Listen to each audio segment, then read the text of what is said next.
మన సిఎంఆర్ జ్యువెలరీలో శ్రావణ స్వర్ణోత్సవం అన్ని రకాల 22 క్యారెట్ హాల్మార్క్ బంగారు ఆభరణాలపై గ్రాముకు 888 రూపాయల వరకు తగ్గింపు. పశ్చిమాసియాలో రగులుతున్న పోరాటం ఇప్పుడు తీవ్రస్థాయి ఆర్థిక యుద్ధంగా మారింది.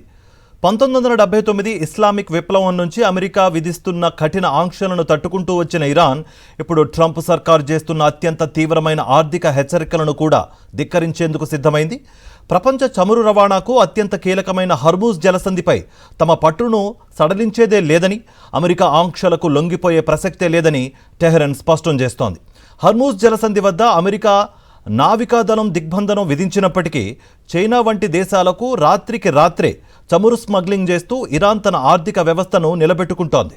7 ఏళ్లుగా అమెరికా ఆంక్షల గుప్పిట్లోనే ఉన్న ఇరాన్ ఇప్పుడు అమెరికా అధ్యక్షుడు డొనాల్డ్ ట్రంప్ ఒత్తిడి వ్యూహాన్ని ఎదుర్కొనేందుకు ధీటుగా సిద్ధమైంది. ఇరాన్ ఆయిల్ కొనుగోలు చేసే చైనా వంటి దేశాలపై కూడా ఆంక్షలు విధిస్తామని అమెరికా ట్రెజరీ కార్యదర్శి స్కాట్ బేసెంట్ హెచ్చరించినప్పటికీ ఇరాన్ తగ్గటం లేదు. ఒకవైపు అమెరికా వైమానిక నావిక బలగాలు హర్మూజ్ జలసంధిని దిగ్బంధించినా ఇరాన్ రహస్యంగా చమురును సరఫరా చేస్తోంది. జలసంధిలో నావికా రవాణా 90% పైగా పడిపోయినప్పటికీ ఇరాన్ తన ఆర్థిక వ్యవస్థను విచ్ఛిన్నం కాకుండా కాపాడుకుంటోంది. అమెరికా ఆంక్షలను తప్పుదారి పట్టించడంలో ఇరాన్ అత్యంత అనుభవం సంపాదించింది. చైనాలోని చిన్న చిన్న స్వతంత్ర రిఫైనరీలకు భారీ డిస్కౌంట్తో చమురును విక్రయిస్తూ సొమ్ము చేసుకుంటోంది. దీనికి తోడు డాలర్తో పని లేకుండా రష్యా, చైనాలతో వస్తు మార్పిడి పద్ధతిలో వ్యాపారం సాగిస్తోంది. జూన్లో తాత్కాలికంగా దిగ్బంధనం తొలగించిన సమయంలోనే ఇరాన్ ఏకంగా 80 మిలియన్ బ్యారెళ్ల చమురును విదేశాలకు తరలించి భారీగా నిధులు సమకూర్చుకుంది.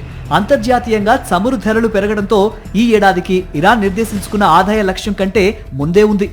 ఇటు అమెరికా ఒత్తిడి పెంచుతూ ఉంటే అటు ఇరాన్లో నూతన సుప్రీం లీడర్ అయతుల్లా ముస్తఫా ఖమైనీ నాయకత్వంలోని సైనిక శక్తులు మరింత పట్టు బిగిస్తున్నాయి. హర్మూజ్ జలసంధి మూసివేత వల్ల Qatar, Bahrain, Iraq, Kuwait, Saudi Arabia వంటి ప్రాంతీయ దేశాలు తీవ్ర ఆర్థిక నష్టాల్లో కూరుకుపోయాయి. గల్ఫ్ దేశాల ఆందోళనల్ని అమెరికాపై ఒత్తిడిగా మార్చి ట్రంప్నే దిగొచ్చేలా చేయాలని ఇరాన్ వ్యూహం రచిస్తోంది.